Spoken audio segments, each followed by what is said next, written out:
పరిపూర్ణ పరిశుద్ధ హృదయంతో నిన్ను కొల్చు భాగ్యం ఇంకెప్పుడు ప్రభు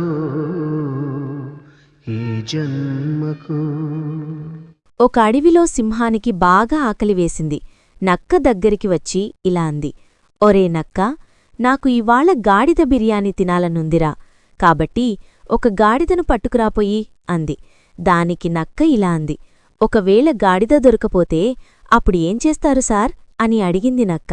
దానికి సింహం ఇలా అంది, ఏముందిరా, నక్క బిర్యానీతో సరిపెట్టుకుంటాలే అంది. అర్థమైంది మహాప్రభు, ఎలాగోలా గాడిదను తీసుకొస్తాలండి అంది నక్క. గాడిద దగ్గరకొచ్చిన నక్క ఇలా అంది, ఓ గాడిద బావా, నీ గురించి నిన్నటి నుండి వెతుకుతున్నాను. నిన్ను సింహం పిలిచింది, పద వెళదాం అంది. సింహం నన్నెందుకు పిలిచింది అని అడిగింది గాడిద. ఏమీ లేదు గాడిద బావా, నిన్ను ఈ అడవికి రాజుని చేస్తుందట, అందుకే పిలిచింది, పద వెళదాం అని చెప్పింది నక్క. నక్క మాట విని సింహం దగ్గరికి వెళ్ళింది గాడిద. అప్పటికే ఆకలితో ఉన్న సింహం అమాంతం గాడిద మీదకు దూకి గాడిద చెవి కొరికేసింది. మొత్తం మీద గాడిద సింహం నుంచి తప్పించుకుని పారిపోయింది. మళ్లీ నక్కను పిలిచిన సింహం ఇలా అంది. అది తప్పించుకుపోయింది. దాన్ని ఎలాగోలా తీసుకునిరాని నక్కతో చెప్పింది. నక్క మళ్లీ గాడిద దగ్గరకు వచ్చి ఇలా అంది, నిన్ను అడవికి రాజుని చేద్దామని నేననుకుంటే నువ్వు అలా పారిపోయి వచ్చేశావేంటి గాడిదబావా అంది. దానికి గాడిద ఇలా అంది, నీకసలు బుద్ధుందా? అడవికి రాజుని చేస్తానని చెప్పి నన్ను మోసం చేస్తావా? ఆ సింహం నా మీద పడి నా చెవి కొరికేసింది అంది. దానికి నక్క ఇలా అంది, అయ్యో గాడిదబావా, నిన్ను అడవికి రాజుని చెయ్యాలంటే నెత్తిమీద కిరీటం పెట్టాలి. కిరీటం పెట్టాలంటే ఆ చెవులు అడ్డం కదా, అందుకే సింహం ఆ చెవులు కొరికేసింది. దాన్ని నువ్వు అపార్థం చేసుకున్నావ్ అంది. నక్క మాటలు నమ్మినా గాడిద మళ్లీ సింహం దగ్గరికి వచ్చింది. సింహం అమాంతంగా గాడిద మీద పడి తోక కొరికేసింది. మళ్లీ గాడిద తప్పించుకుని పారిపోయింది. సింహం నక్కను పిలిచి, అది మళ్ళీ తప్పించుకుంది, దాని మళ్ళీ తీసుకురా అంది. నక్క మళ్లీ గాడిద దగ్గరకు వచ్చి, ఇలా చేసేవేంటి గాడిదబావా అంది.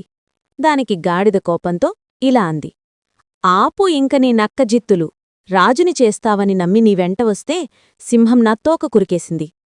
దానికి నక్క ఇలా అంది, అయ్యో గాడిదబావా, రాజంటే సింహాసనం మీద కూర్చోవాలి. సింహాసనం మీద కూర్చోవాలంటే తోక అడ్డం వస్తుంది కదా, ఆ తోక ఉంటే సింహాసనం మీద ఎలా కూర్చుంటావు చెప్పు? అందుకే సింహం తోక కురికేసింది.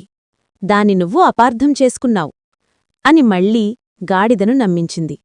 నక్క మాటలు నమ్మిన గాడిద మళ్లీ సింహం దగ్గరకు వచ్చింది. ఈసారి సింహం అమాంతంగా గాడిద మీదకు దూకి గాడిదను యమలోకానికి పంపించింది.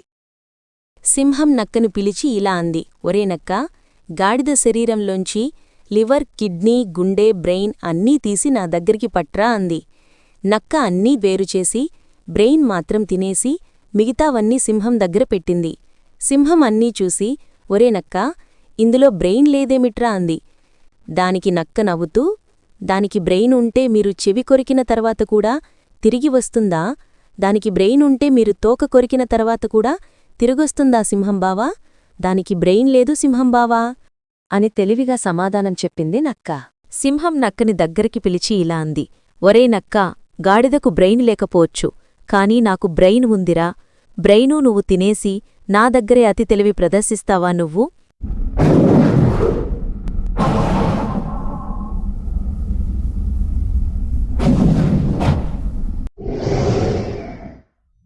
అని ఒక్కసారి గర్జించి అమాంతం నక్కపీక కొరికి నక్కను చంపేసింది. ఆఖరిగా ఒక్కమాట, అత్యాశపడి గాడిద తప్పుచేసింది. గాడిదను మోసం చేసి నక్క తప్పుచేసింది. అడవికి రాజైన సింహం రెండింటినీ శిక్షించింది. ఆశపడు కాని అత్యాశపడకు. కోడికి రెక్కలుంటాయి, గ్రద్దకి రెక్కలుంటాయి. అలా అని గ్రద్ద ఎగిరినట్లు కోడి ఎగరలేదు.